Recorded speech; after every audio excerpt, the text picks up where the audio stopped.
সুপারিশ করব, তাদের চারিচরণ আমরা ইখতিয়ার করব, তাদের চারিচরণ চলব, যারা যা কিছু করবে আমরা সেটাই গ্রহণ করব, ইসলামকে বাদ দিয়ে আমরা সেটাই আমরা অবলম্বন করব। এত অবলম্বন করব যে আল্লাহ সাল্লাল্লাহু আলাইহি ওয়াসাল্লাম বলেন যে তারা যদি গমের বিলে যদি বসা পেয়ে গেল, তারাই যদি ঢুকে যায় সেখানে আমরা ঢুকে পড়ব এবং তাদের আমরা অনুসরণ করব। এই জন্য আল্লাহ ইকবাল বলেছেন যে ওয়াজামে তুমহু নাসারা তামাদ্দুন বিহুরুদ, ওয়াজামে তুমহু নাসারা তামাদ্দুন বিহুরুদ, এ মুসলমান যিনি দেখতে সময় ইহুদ, আমরা ওয়াজা কাটাতে আমরা হিন্দুদের আমরা কত অবলম্বন করব, উঠা বসা চলাফেরা বেদিনের মতো আমরা করব এবং আমাদের ওয়াজা কাটা ইহুদ নাসারা করতে হবে। এবং এই মুসলমান যিনি দেখতে সময় ইহুদ, এরা মুসলমান আছে যারা ইহুদিরা তারা স্মরণ করবে এই মুসলমানকে দেখে।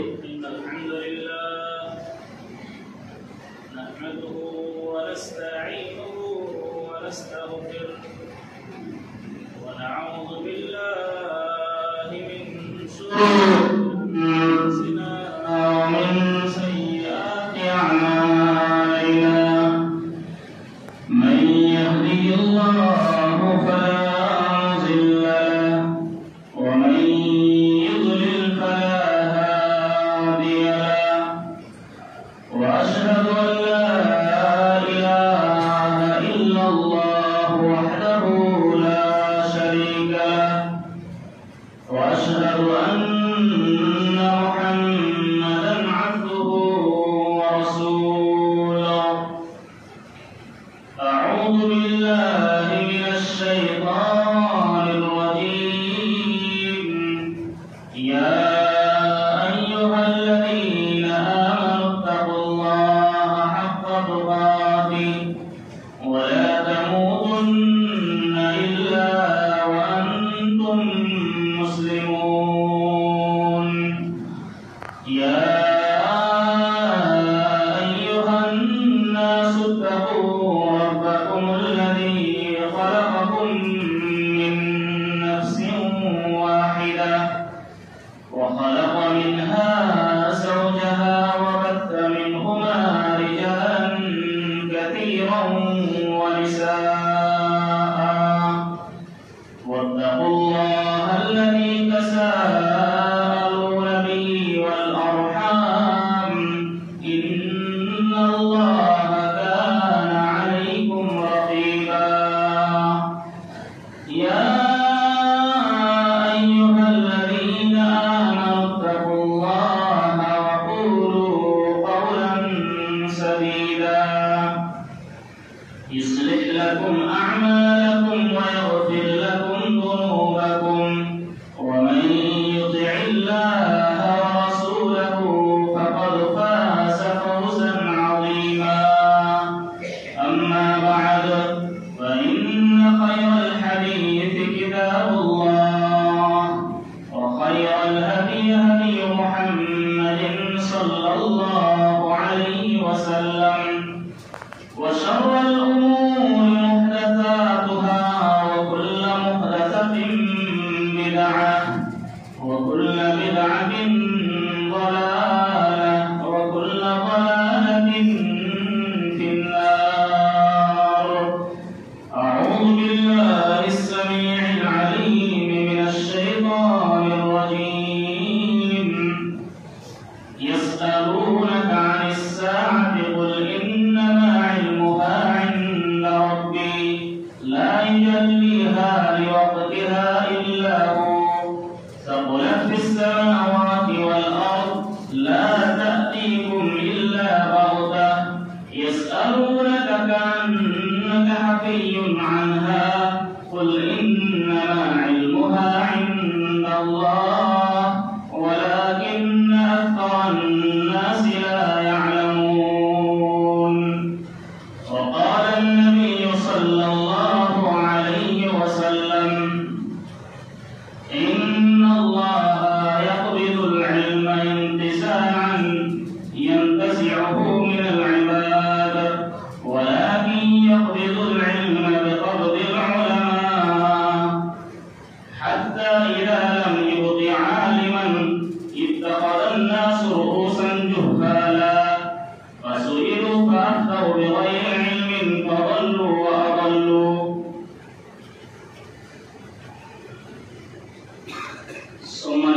উপস্থিতি,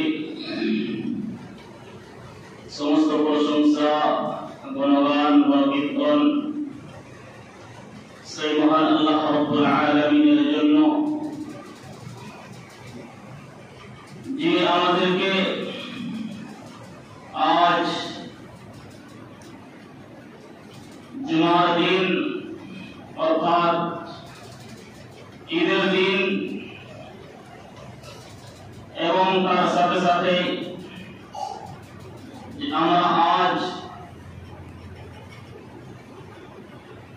৭৯তম স্বাধীনতা দিবস আমরা আজ পালন করেছি। 1947 সালে 15 আগস্ট জুমার দিন ছিল। তাই আমাদেরকে আজ দুইটা খুশির দিন, একদিনে দুই খুশি আজ আমরা মানাতে পেরেছি। সবচেয়ে ইম্পর্টেন্ট হচ্ছে যে আজকে সপ্তাহের মধ্যে সবচাইতে উত্তম দিন হচ্ছে জুমার দিন, যেটা আমরা হয়তো পরিকল্পনা করতে পারছি না। এই জুমার দিনে কত ফজিলত রয়েছে, কত গুরুত্ব রয়েছে। আমি 2 জুমা পূর্বে জুমা সম্পর্কে ফজিলত, মাহাত্ম্য, গুরুত্ব সম্পর্কে ফতোয়া দিয়েছিলাম এবং আরো অনেক ফজিলত রয়েছে, যেটা এই সংক্ষিপ্ত সময়ে বর্ণনা করা সম্ভব নয়। আমরা এর প্রশংসা করব, সংক্ষেপে আমরা বলে থাকবো আলহামদুলিল্লাহ। তারপরে আমাদের সমস্ত নবী ও রাসূলের উপর শান্তি ও প্রতিষ্ঠা হোক, বিশেষ করে আমাদের শেষ নবী জনাবে মুহাম্মদ রাসূলুল্লাহ সাল্লাল্লাহু আলাইহি ওয়াসাল্লামের উপর অসংখ্য দরুদ ও সালাম বিবর্ষিত হোক। আল্লাহুম্মা সাল্লি ওয়া সাল্লিম ওয়া বারিক আলাইহি। সম্মানিত উপস্থিতি, আমি আপনাদের সামনে সূরা আরাফ হইতে একটি আয়াত পড়েছি এবং বুখারী মুসলিম থেকে মুত্তাফাক আলাইহি এই হাদিস পড়েছি। এই আয়াত এবং হাদিসকে কেন্দ্র করে আজকে খুতবার জুমার টপিক হবে কিয়ামতের আলামত। আমি আমার বক্তব্য শুরু করার পূর্বে যে আমি 2 খুতবা পূর্বে যে বিষয় বস্তু নিয়ে আমি আলোচনা করেছিলাম, একটু আমি টাচ করে যাব। আমি বলেছিলাম যে জুমার দিন একটি গুরুত্বপূর্ণ দিন। এই দিন আদম আলাইহিস সালামকে সৃষ্টি করেছেন এবং জান্নাতে প্রবেশ করেছেন এবং এই দিনে তার তওবা কবুল করা হয়েছে এবং এই দিনই কিয়ামত সংঘটিত হবে। এবং এই জুমার দিন খুতবা শ্রবণ করা, চুপচাপ কোনো অনর্থক কথা না বলে, ইয়া কবরকে ইশারা না করে, একেবারে পাথরের মতো বসে খুতবা শ্রবণ করতে হবে। এটাই হচ্ছে শরীয়তের বিধান। খুতবা শোনা হচ্ছে ওয়াজিব। যদি আমি বলেছিলাম যে আপনার পাশে কেউ অনর্থক কথা বলে বা নড়াচড়া করে, তাকে আপনি চুপ করাতে পারবেন না, এটা আপনাকে ইজাজত দেয়নি। তাই এই জুমার দিন এত গুরুত্বপূর্ণ দিন। কোন ব্যক্তি যদি এই জুমার দিনে ভালোভাবে গোসল করে আসে এবং তার ক্ষমতা অনুযায়ী পুরোপুরিভাবে পবিত্রতা অর্জন করে এবং তেল লাগাই এবং আতর লাগাই এবং এই কিছু সমস্ত জিনিস করে সে মসজিদে চলে আসলো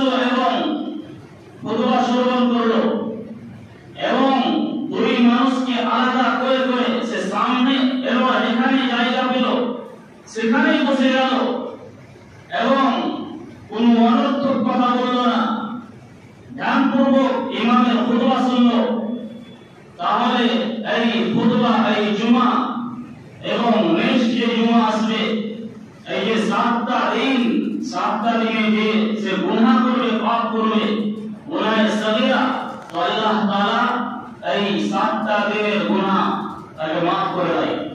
সুবহানাল্লাহ। তাহলে এত ফজিলত, তাহলে শর্ত দাঁড়িয়েছে যে কোনো অনর্থক কথা বলবে না, দুইটা মানুষকে জুতা আলাদা করে করে আগে আসবে না, যেখানে জায়গা পাবে সেখানে বসে যাবে। কিন্তু হয়তো আমাদের মধ্যে কিছু মানুষ আছে যে তারা হয়তো পিছিয়ে আসবে, কিন্তু আগে আসার জন্য দুইটা মানুষকে আলাদা করে করে সে আগে আসার চেষ্টা করবে। যদি এটা করে তাহলে হয়তো এই ফজিলত থেকে সে বঞ্চিত হয়ে যাবে।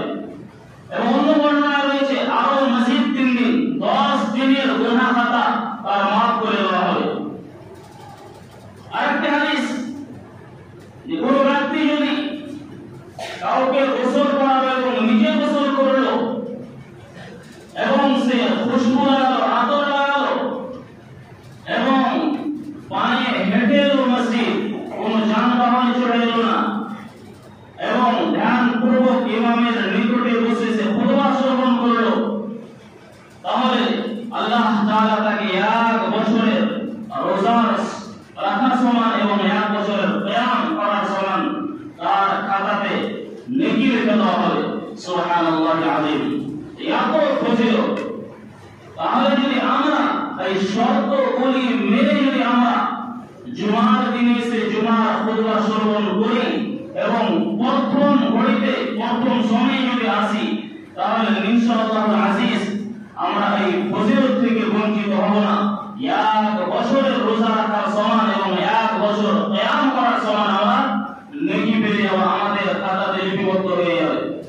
সম্মানিত উপস্থিতি, আরেকটি ফজিলত নবী সাল্লাল্লাহু আলাইহি ওয়াসাল্লাম বললেন যে কোন ব্যক্তি গোসলে জানাবা সহবাস করার মতো যে গোসল করলো এবং নিজের ক্ষমতা অনুযায়ী সে পবিত্রতা অর্জন করলো এবং মসজিদে চলে এলো, প্রথম ঘড়িতে এলো, তাহলে সে উট কুরবানি করার সমান সে নেকি পেয়ে গেল। তারপরে যে দ্বিতীয় ঘড়িতে এলো, গায় কুরবানি করার সমান নেকি পেল। তারপরে যে তৃতীয় ঘড়িতে এলো, তৃতীয় সমান এলো, সে ছাগল কুরবানি করার সমান নেকি পেল। তারপরে চতুর্থ ঘড়িতে এলো, সে মুরগি কুরবানি করার সমান নেকি পেল। পঞ্চম ঘড়িতে এলো, ডিম কুরবানি করার সমান সে নেকি পেল। এবং এইভাবে স্টেপ বাই স্টেপ মানুষ আসতে থাকলো এবং ফেরেশতারা তাদের খাতাতে নেকি লিপিবদ্ধ করতে থাকলো, তাদের নাম বাড়ি লিখতে থাকলো। এবং যখন ইমাম মিম্বরে চড়ে খুতবা আরম্ভ করতে লাগলো, তখন ফেরেশতারা প্রত্যেকটা গেটে গেটে ফেরেশতারা পাহারা দিয়ে থাকবে এবং তাদের নাম লিপিবদ্ধ করবে। তারাও নিজের রেজিস্টারকে বন্ধ করে তারাও ইমামের খুতবা শ্রবণ করতে থাকে। সম্মানিত উপস্থিতি, তাহলে এতটা ফজিলত এবং গুরুত্ব মাহাত্ম্য যদি আমরা জেনে শুনেও যদি আমরা অবহেলা করে যদি আমরা ত্যাগ করে দিই, তাহলে আমাদের মতো হতভাগা কেউ হতে পারে না। সম্মানিত উপস্থিতি, আজকে হচ্ছে 15 আগস্ট, স্বাধীনতার দিন, স্বাধীনতা দিবসের দিন। সম্মানিত উপস্থিতি, আমাদের ছেলে মেয়েদেরকে যে আমাদের আসলাফ, আমাদের যে গত ওলামা হয়ে গেছে, যারা জান মাল দিয়ে তারা বিবি বাল বাচ্চাকে তারা পরোয়া না করে নিজের জানকে তারা বিলিয়ে দিয়েছে এই দেশকে ইংরেজদের হাত থেকে ছাড়িয়ে আজাদ করার জন্য। তারা নিজের জানকে কোরবান করে দিয়েছে। সেই তারিখগুলো, সেই হিস্ট্রিগুলো, ইতিহাসগুলো আমাদের ছেলে মেয়েদেরকে শেখাতে হবে, আমাদের ছেলে মেয়েদেরকে পড়াতে হবে। শাহ ওয়ালিউল্লাহ মুহাদ্দিস যাহাবি, শাহ ইসমাইল মুহাদ্দিস যাহাবি, শাহ নাসির হোসেন মুহাদ্দিস যাহাবি এবং শাহ ফাজল খায়রাতি এবং অনেক ওলামা রয়েছে যারা এই দেশকে আজাদ করার জন্য 1857 থেকে নিয়ে 1947 সালে এই দেশ আজাদ হয়। কিন্তু আজ আমরা সেই তারিখকে ভুলে গিয়ে যে আমরা 15 আগস্ট স্বাধীনতা দিবস মানাই, সেটাকে মিলাবেন এবং তারা কোরবানি দিয়ে নিজের জানকে দাওয়িয়ে দিয়েছে, নিজের জানকে তারা কোরবান করে দিয়েছে, এবং ওইটাকে মিলাবেন যে মিল খাচ্ছে কি না খাচ্ছে। আজ আমরা স্বাধীনতা দিবস পালন করি, আমরা তারিখকে ইতিহাসকে ভুলিয়ে দিয়ে যদি আজ আমাদের ছেলেমেয়েরা যদি ইতিহাস ভুলে যায়, তো যারা নেক্সট জেনারেশন আসবে, আমাদের ছেলের পরে ছেলে আসবে, তারা একেবারে ভুলে যাবে। এবং আমাদের এই তারিখ ইতিহাসকে যারা প্রেমীরা, যারা ভারতে দেখতে পাচ্ছেন কি অবস্থা হয়েছে, তাহলে আমাদের এই তারিখ ইতিহাসকে ভুলিয়ে দেবে। আজ আমরা তো স্বাধীনতা দিবস পালন করি, কিন্তু আজ আমরা স্টেজে ছেলে মেয়েকে আমরা নাচ গান এবং ডান্স করাই। আক্ষেপ লাগে, স্বাধীনতা দিবস পালন করে মানা নাই, পালন করতে হবে, আমাদের ইতিহাস মনে করতে হবে। ইতিহাস মনে কেমন ভাবে করতে হবে, তারিখ পড়তে হবে, হিস্টোরি পড়তে হবে, কিভাবে আমাদের দেশটা আজাদ হয়েছে, ইংরেজদের হাত থেকে কিভাবে আমরা আজাদ হয়েছি, সেইগুলোকে পড়তে হবে এবং পড়ে আমাদের ছেলে মেয়েদেরকে শোনাতে হবে, তার প্রোগ্রাম করতে হবে, তার স্টেজ সাজাতে হবে। সম্মানিত উপস্থিতি, দিল্লি এবং দিল্লিতে চাঁদনি চক রয়েছে এবং দূর দূর থেকে যত গাছপালা ছিল, কোনো গাছ এমন বাকি ছিল না যে ওলামাদের, মুসলমানদের মন্ডি ঝুলিয়ে রেখেছিল তারা হত্যা করে। তাহলে কাউকে কালা পানি সাজা দিয়ে তাদেরকে হত্যা করা হয়েছিল এবং তাদেরকে এমন ভাবে নির্যাতন করে তাদেরকে হত্যা করা হয়েছিল। তারপরেও তারা এই দেশকে আজাদ করার জন্য জান মাল বাজি রেখে তারা দুনিয়া থেকে বিদায় নিয়েছে। সম্মানিত উপস্থিতি, আল্লাহ তাআলা তাদের মাগফিরাত করুন, আমিন, আল্লাহুম্মা আমিন। সম্মানিত উপস্থিতি, কিয়ামতের আলামত আমাদেরকে সর্বপ্রথম এটা বিশ্বাস, দৃঢ় বিশ্বাস রাখতে হবে আমাদের অন্তরে যে কিয়ামত একদিন আসবে, কিয়ামত সংঘটিত হবে এবং আমাদেরকে দ্বিতীয়বার জীবিত করা হবে এবং দ্বিতীয়বার জীবিত হয়ে আমাদেরকে আল্লাহ তাআলার সামনে পেশ হতে হবে। আমাদেরকে হিসাব কিতাব দিতে হবে যে আমরা দুনিয়াতে কর্ম করেছি, ভালো কর্ম, খারাপ কর্ম, সেই হিসাব আমাদেরকে কাল কিয়ামতের দিন আল্লাহ তাআলাকে দিতে হবে। এটা আমাদেরকে বিশ্বাস রাখতে হবে সর্বপ্রথম। আল্লাহ তাআলা বলেছেন, যাআমাল্লাযীনা কাফারু কুল্লান ইউবআসু কুল বালা রাব্বি লাতুবআসুন্না সুম্মা লাতুনব্বাউন্না বিমা আমিলতুম ওয়া যালিকা আলাল্লাহি ইয়াসীর। আল্লাহ তাআলা বলেছেন যে কাফেরদের ধারণা ছিল যে তাদেরকে দ্বিতীয়বার জীবিত করা হবে না, তারা মরে গেছে, শেষ হয়ে গেছে।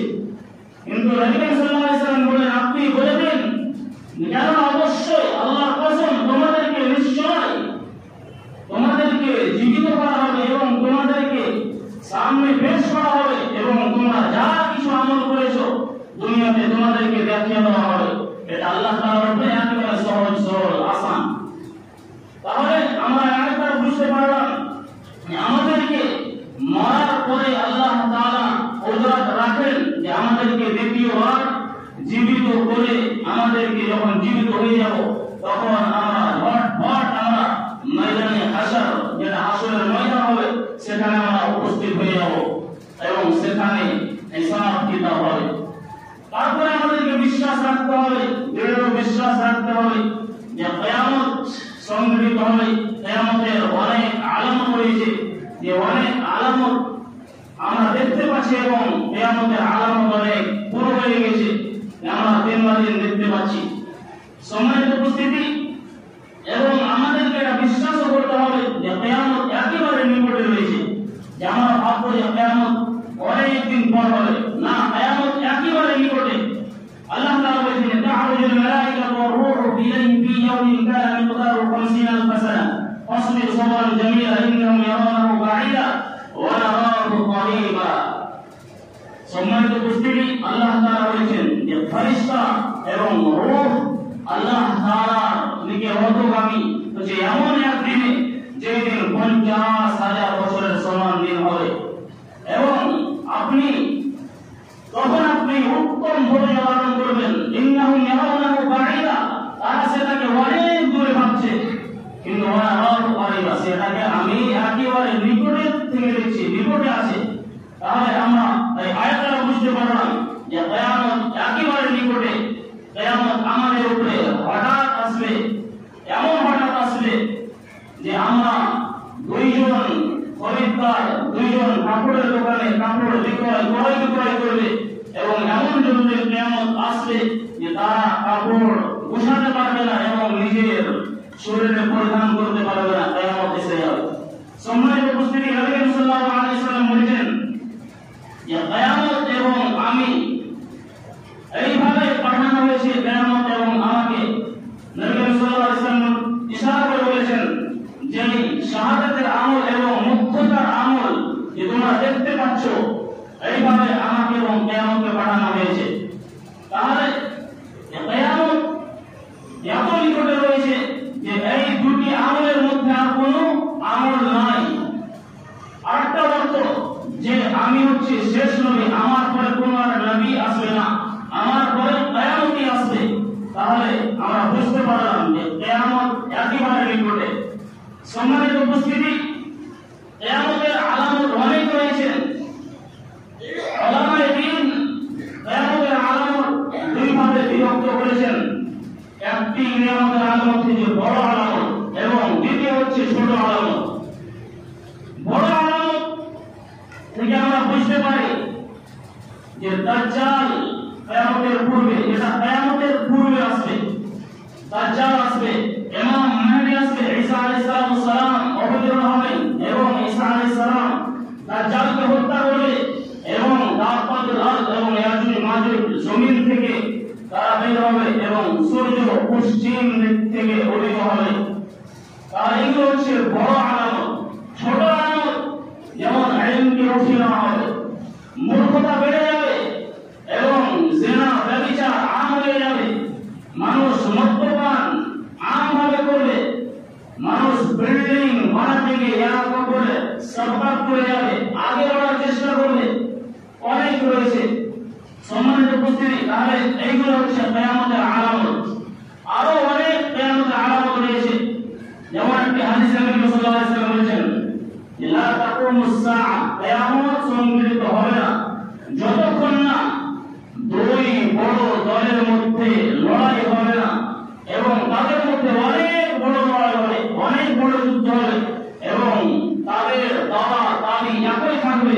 সেই দল থেকে আমরা বুঝতে পারি আলী রাদিয়াল্লাহু তাআলা আনহু দল, মুআবিয়া রাদিয়াল্লাহু তাআলা আনহু দল, এই দুই দলে সিফিনে বড় লড়াই হয়েছিল, বড় লড়াই হয়েছিল এবং অনেক মুসলমান হত্যা হয়েছিল।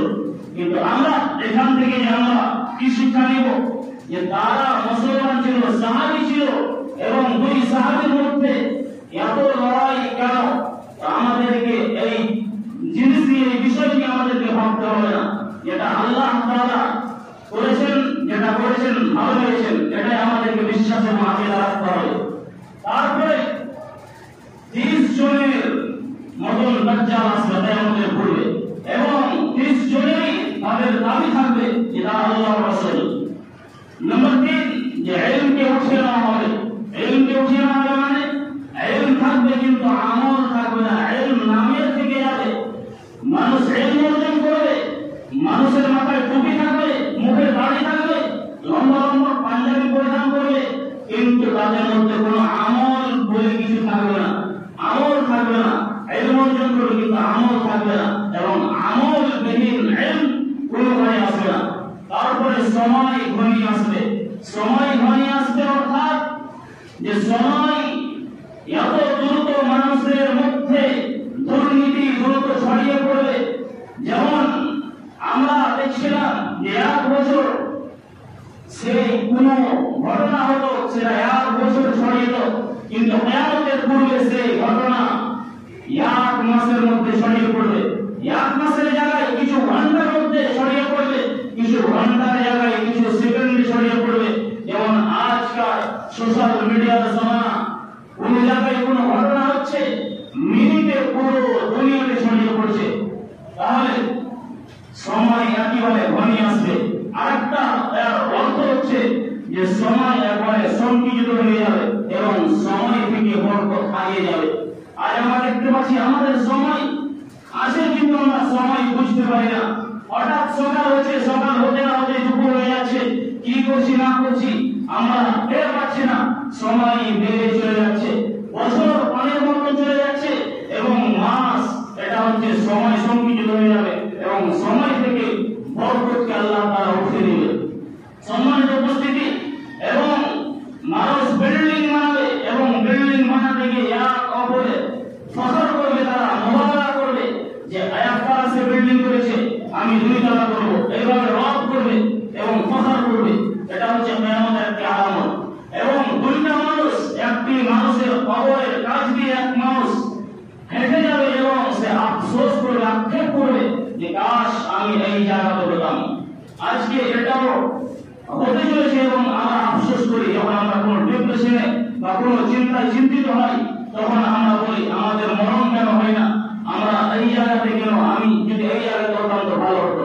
তাহলে এটা হচ্ছে কিয়ামতের আলামত। এবং সূর্য পশ্চিম দিক থেকে উদিত হবে, সেই দিন প্রত্যেকটা মানুষ নিজের চোখে দেখে নেবে এবং প্রত্যেকটা মানুষ ঈমান নিয়ে আসবে এবং সেই দিন আর ঈমান তার কোনো কাজে আসবে না। মহান আল্লাহ তাআলা বলেছেন, লা ইয়ানফা'ু নাফসান ঈমানুহা লাম তাকুন আমানাত আও মিন ক্বাবল কাসাবাত ফি ঈমানিহা খায়রা। মহান আল্লাহ তাআলা বলেছেন, সেই দিন তার কোনো ঈমান কাজে আসবে না যে সে ঈমানে কোনো প্রথম থেকে সে ঈমান নিয়ে আসেনি এবং তার ঈমানের কোনো নেক আমল করেনি, ভালো আমল করেনি। তারপর মুহাম্মদ রাসূলুল্লাহ সাল্লাল্লাহু আলাইহি ওয়াসাল্লাম বলেছেন যে কিয়ামত অবশ্যই আসবে এবং এত তাড়াতাড়ি আসবে যে 2টা মানুষ পরে বিক্রি করবে, কাপড় পরিধান করতে পারবে না এবং সে ঘুরাতে পারবে না, কিয়ামত চলে আসবে। কিয়ামত অবশ্যই আসবে, এত আনা হয়ে কিয়ামত আসবে যে মানুষ, একটি মানুষ তার ওটের দুধ সে দূরে নেবে এবং সেটা পান করার মহল্লা থাকবে না, সময় পাবে না। কিয়ামত এত জলদি আসবে যে মানুষ হাতে উঠিয়ে লোকমা উঠাবে এবং মুখে দিতে যাবে, সে মুখে দিতে পারবে না। কিয়ামত অবতীর্ণ হয়ে যাবে, কিয়ামত ঘটে যাবে। তাহলে কিয়ামত এত জলদি আসবে, কিয়ামত এত জলদি আসবে, আমাদেরকে সব সময় সজাগ থাকতে হবে।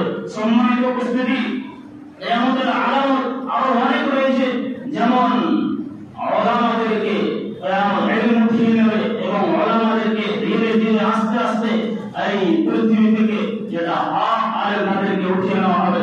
মহান আল্লাহ সাল্লাল্লাহু আলাইহি ওয়াসাল্লাম বলেছেন যে ইন্নাল্লাহা ইয়াকবিদুল ইলমা ইনতিসাআন ইয়ানফাসিহু মিনাল ইবাদ, যে আমি এইভাবে ইলমকে উঠিয়ে নেব না যে মানুষের অন্তরে থেকে আমি ইলমকে ছিনিয়ে নেব, এমনটা নয়। ইন্নাল্লাহা লা ইয়াকবিদুল ইলমা বিকবদিল উলামা, আমি উলামাদেরকে মৃত্যু ঘটিয়ে তাদেরকে আমি উঠিয়ে নেব। এইভাবে আস্তে আস্তে ইলমকে উঠিয়ে নেওয়া হবে এবং হাত্তা ইযা লাম ইবকি আলিমান, এবং তখন কোন আলেম থাকবে না। ইত্তাখাযান নাসু রুসান জুহালা, তখন আমরা জাহিলকে, জোহালকে আমরা মুফতি বানিয়ে নিব এবং তাদেরকে আমরা জিজ্ঞাসা করব, ফাআফতাউ বিগাইরি ইলমিন, তারা বিনা ইলমে, কোনো ইলম থাকবে না তাদের মধ্যে, তারা ফতোয়া দিবে। ফাদাল্লু আদাল্লু, তারা নিজে পথভ্রষ্ট হবে এবং অন্যদেরকে পথভ্রষ্ট করাবে। তাহলে আমরা এই হাদিস দ্বারা বুঝতে পারলাম, এই হাদিসের অনুযায়ী আজকে আমরা দেখতে পাচ্ছি যে বেরাসের ফিতনা। আমরা আজ আমাদের মধ্যে অনেক যুবক রয়েছে যারা ফ্যান ফলোয়ার্স, যারা ফলো করে আলেমকে বাদ দিয়ে, তাদেরকে যারা বেরাস, যারা বাংলা বই পড়ে, যারা স্টেজে ঘোরাফেরা করছে, যারা স্টেজে তারা ফতোয়া দিচ্ছে, তাদেরকে আমরা সাপোর্ট করছি। কিন্তু বড় বড় যারা আলেম রয়েছেন, উলামা রয়েছেন, তাদেরকে বাদ দিয়ে আজ আমাদের যুবকেরা তাদেরকে ফলো করছে এবং তাদেরকে ইনভাইট করছে এবং তাদেরকে তাদের বক্তব্য শুনছে এবং তাদেরকে তারা ফতোয়া জিজ্ঞাসা করছে, তারা ফতোয়া দিচ্ছে বিনা ইলমে এবং নিজে পথভ্রষ্ট হচ্ছে এবং তারাও পথভ্রষ্ট হচ্ছে যারা তাকে জিজ্ঞাসিত করছে। সম্মানিত উপস্থিতি, আরো কিয়ামতের আলামত অনেক রয়েছে, যেমন কিয়ামত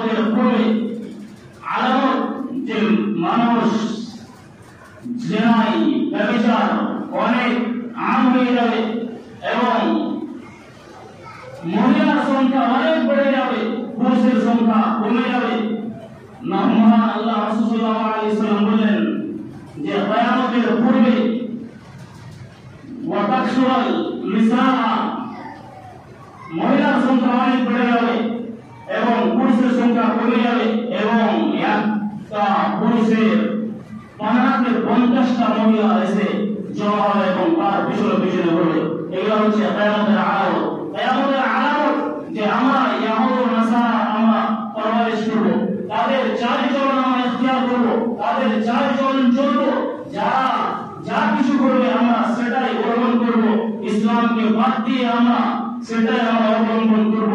এত অবলম্বন করব যে আল্লাহ সাল্লাল্লাহু আলাইহি ওয়াসাল্লাম বলেন যে তারা যদি গমের বিলে যদি গোসাপের দাঁড়াতে যদি ঢুকে যায় সেখানে আমরা ঢুকে পড়বো এবং তাদের আমরা অনুসরণ করবো।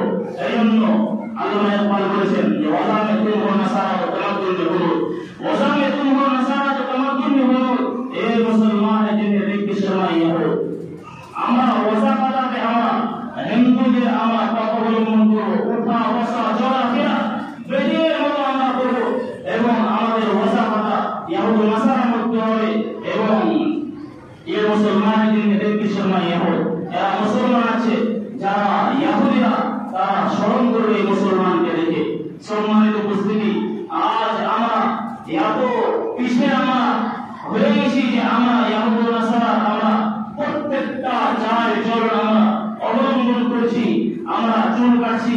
তো আমরা ইয়াহুদ ও নাসারা এবং খ্রিস্টান আমরা দেখে খেলাড়িদের দেখে এবং অন্যান্য হিরোকে দেখে আমরা তাদের পথ অবলম্বন করছি এবং নিজের লাইফ স্টাইল আমরা অবলম্বন করছি। সম্মানিত উপস্থিতি, কিয়ামত অনেক নিকটে, আমরা কিয়ামতের পূর্বে আমরা সত্য তওবা করে আমরা এই দুনিয়া থেকে বিদায় নেব। যেন আল্লাহ তাআলা আমাদেরকে তৌফিক দিন।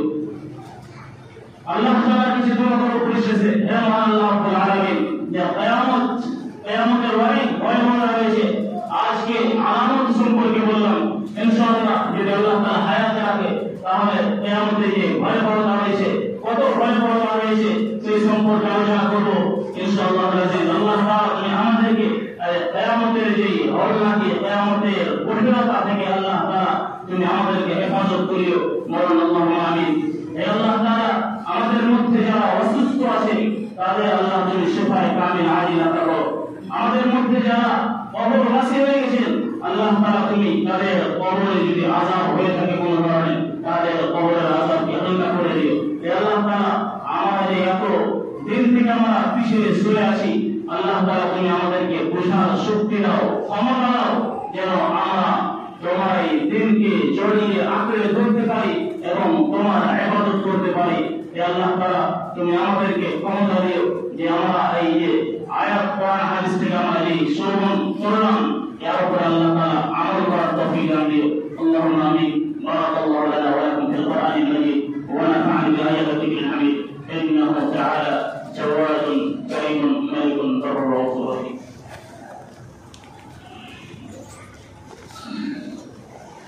إن الحمد لله نحمده ونستعينه ونستغفره ونعوذ بالله من شرور أنفسنا ومن سيئات أعمالنا. من يهده الله فلا مضل له ومن يضلل فلا هادي له، وأشهد أن لا إله إلا الله وأشهد أن محمدا عبده ورسوله. اللهم صل على محمد وعلى آل محمد كما صليت على إبراهيم وعلى آل إبراهيم إنك حميد مجيد. اللهم بارك على محمد وعلى آل محمد كما باركت على إبراهيم وعلى آل إبراهيم إنك حميد مجيد. عباد الله رحمكم الله، إن الله يأمر بالعدل والإحسان وإيتاء ذي القربى وينهى عن الفحشاء والمنكر والبغي يعظكم لعلكم تذكرون. ولذكر الله أكبر والله يعلم ما تصنعون.